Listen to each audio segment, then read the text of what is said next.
Okay, so let's talk about sewing curves.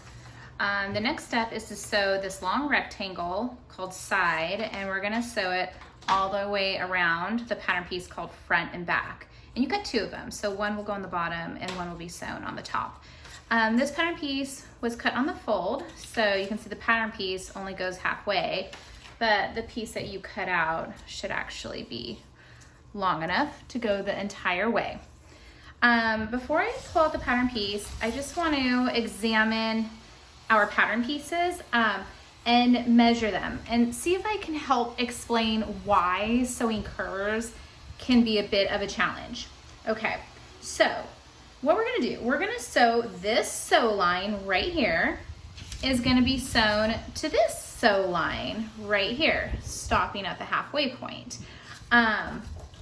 And they should be exactly the same measurement. So that should be easy. I'm gonna fold this in half just so we know where the halfway point is. So now we're both working with two half patterns. So how about if I measure the sew line? Okay, let's see what we get.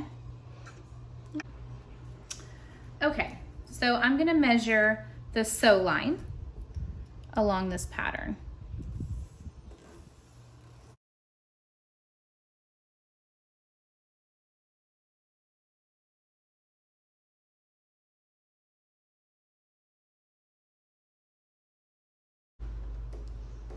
Okay, and it is 19 3/4. So how long will the sew line be on this pattern?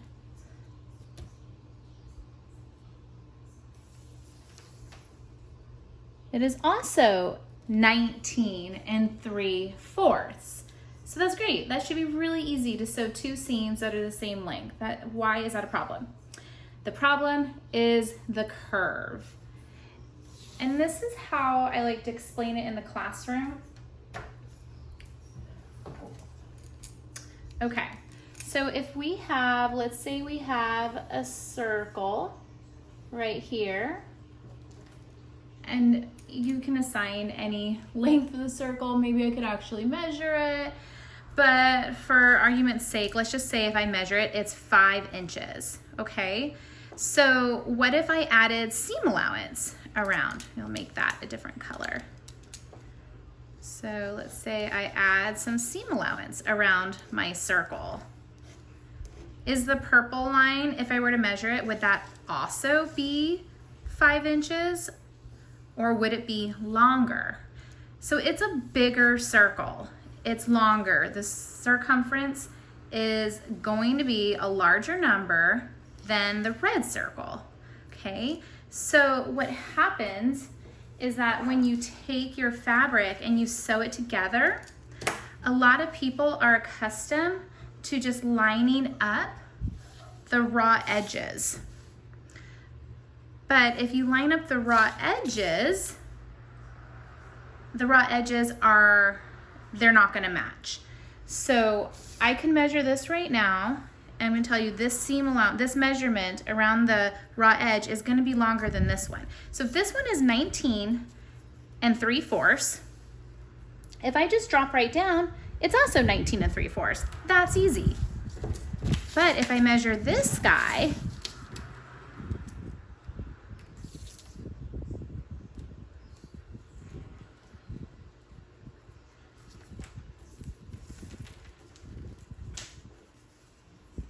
it's 21 inches, 21 inches. So you're trying to line up 21 inches to 19 3/4. So what we do is that if we put a little snip in our seam allowance around the corners, we don't cut the sew line, but we snip right up to it. It will allow the raw edge to separate and therefore expand and hopefully get closer to that 21 inches. So let's see if I can demonstrate here for you. Again, I just want to remind you guys, this is the most difficult part of this entire pattern. Once you do this step, you're going to think the rest of the project is so easy. Okay, so let's see, I'm just kind of folding it in half to line up my halfway points. I like to do that. I'm just putting some pins just so I know where my halfway point is. Okay, so now when we sew, we want to put right sides together. So this is my right side, and that's the right side. Oops. I'm gonna line up those raw edges. And the first part's pretty easy because it's a straight line. So I'm just gonna line up my straight line and go ahead and pin that together. Put in the pin, it kind of taps the table, and I turn it at an angle and push it through.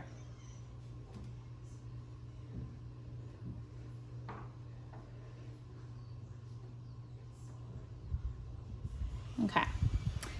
Next, I'm just gonna go ahead and line up my pins since I know they're both a halfway point.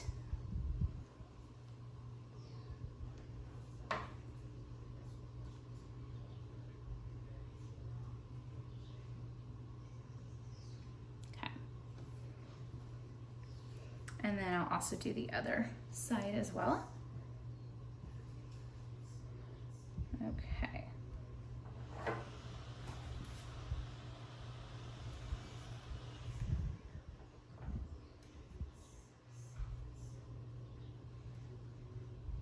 Okay, so pinning the straight part's easy. Maybe I'll throw in a couple extra pins here just to hold it. I might do that later. Okay, but right now, here we go. Here's the middle part. I have another little straight area happening, so I'm gonna throw in a pin there too.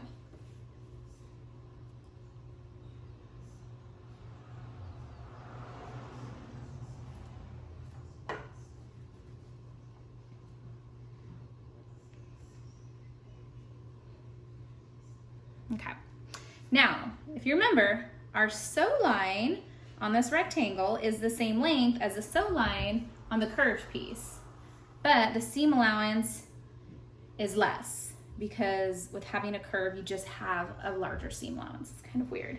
So what I'm gonna do is I'm gonna trim, I'm just gonna actually do a little snip, and I'm just gonna go up to my stay stitch, and I don't wanna break through my stay stitch, but I'm just gonna cut straight into it a few times, 3 times, maybe 4. Everyone's fabric's gonna be a little different. And then look at that, when now it can spread. See how the seam allowance can now kind of open up? So now the edge, if we were to measure and add this space, it's also 21 inches like this guy's seam allowance edge was. So now this is a great time to go ahead and put in my pins, and I want to be careful to not get any pucker. See how that's folded? I wouldn't want to sew over the fold or I'll get a pucker. So it takes a little bit of skill pinning it, but I recommend challenging yourself, trying to do it, because then when you're at the sewing machine, it's super easy. You have nothing to worry about. Okay, let's see.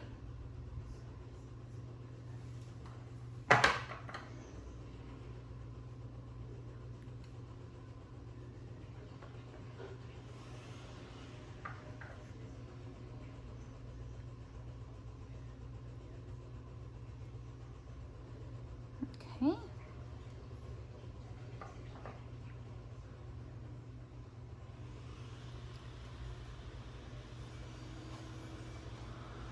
Okay, that looks pretty good. So again, it's okay if I have little bumps here and here and here. I just want to make sure I don't have any of the bumps by my sew line. So I'm gonna sew on the right side of this line, like away from the raw edge. That way the stay stitch will be hidden in my seam allowance. And as long as there's no puckers on the part that I'm sewing, I won't have any puckers. And sometimes, you know, if you're sewing, you're like, there might be a pucker. You can just stop sewing. Make sure your needle's down, lift up your presser foot, and kind of just move it so it's flat, just for those next few little stitches. I'll video this at the sewing machine too, so you can check it out as well. So that's a really nice pinning job. I'm gonna do the same to the other side.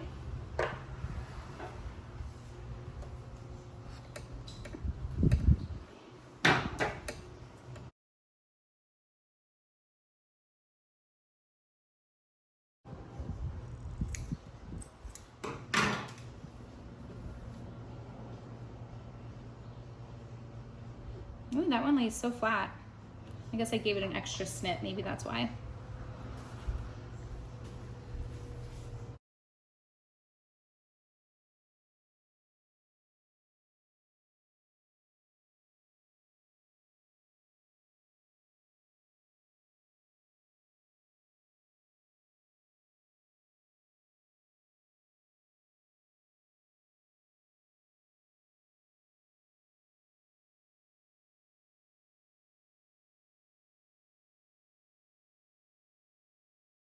Okay, just for safety, why not throw in one extra pin here and one over here, just in case. Okay, I'm ready to take this to the machine. Here we go. Okay, I'm gonna line this up in the machine. I'm gonna look for that 1/2 inch engraved line and line up my raw edge. Again, 1/2 inch is in between 1/4 and 5/8, so it's the line right there in between. Okay, and I'm gonna take out this first pin. I'm gonna put my presser foot down. Okay, now you see the stitching right here, the stay stitch? I know it's kind of hard to see. You wanna make sure your needle is gonna be on this side of the stay stitch. If it's on this side, you're gonna see your stay stitch after you finish sewing, which is kind of a bummer. So if you see on this side, then the stay stitch will be in your seam allowance. It's not a big deal. If you do see it, you just get a seam ripper and take it out. It's just extra work that nobody really wants to do. So just try to be mindful to be on the I guess the left side of it. Start at the end. Okay.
Okay, so I took it out of the machine and I have it sewn together, my sides, so it's starting to look like a 3-dimensional bag. I did notice I got off of my seam allowance a little bit right here. So I can just take a seam ripper and get that off, or if I wanted, I could actually just put it back under the machine. And let's see here. I guess this was my stitch, so I can see where I went off. I went over here, so now I'm closer to the raw edge, and then I came back. So I could just sew right on top of it and back stitch and sew again so that I'm actually on the right side, or I don't know, the left, the correct side that I want to be on, and then kind of blend it in and back stitch right here. I could do that too. I don't know what's quicker or faster or easier, but yeah, it's pretty common. That happens a lot. That's the only spot that I kind of messed up on. But overall, I think it looks good. So the next thing is to take your other side, your other front and back. Remember, that's the name of the pattern piece, front and back. And you're gonna do the exact same thing. So if the first one didn't turn out so well, you get to practice again, and maybe the next one will turn out better. So again, same thing. I'm gonna pin this so it's straight. I'm gonna match up my middles. I'm gonna clip this guy and pin it all and put it on the machine and sew it, and then I'm gonna have a bag, which is gonna be really cool. So here we go.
Okay, let's take a look.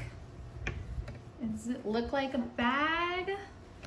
Flip it right side out. Woohoo! How about that? Start putting stuff in it, right? Yeah, so this is really satisfying when you get to this point. Of course, we're not quite done. We'll definitely want to go in and press open all the seam allowances. So you just take it to the iron, lay it down and give it a good press. You're welcome to add steam and do that all the way around. That will make your seam like less puckery and poofy and much more clean and smooth. So yeah, there you go. I can't wait to see how your bags turn out.